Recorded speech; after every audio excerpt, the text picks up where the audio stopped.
ભગવાન સૂર્યનારાયણે ક્યારે કહ્યું કે તું ઝોંપડામાં રહે છે, ક્યારે તે મારા સામું જોયું નથી, એટલે તને પ્રકાશ ઓછો મળશે.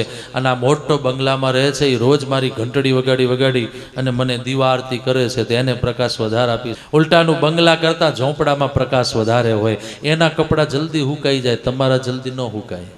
કારણ કે તમને ખબર જ નથી, મને ને તમને બધાને, કે બંગલા બન્યા પછી સૂરજ નારાયણ ક્યાં ઉગે છે, કઈ દિશામાં. ઘણી વાર હું ઘણા ઘરોમાં મારો ઉતારો હોય, એમ કે આ કમરો તમારો, એટલે પછી હું મારો રોજ નિત્ય યજ્ઞ કરવાનો હોય. પૂર્વ દિશા આપણે મોબાઈલ કાઢીએ ને એમાં બધું પાછું દિશા નક્કી કરીએ, એના કરતાં પૂછી લઈએ.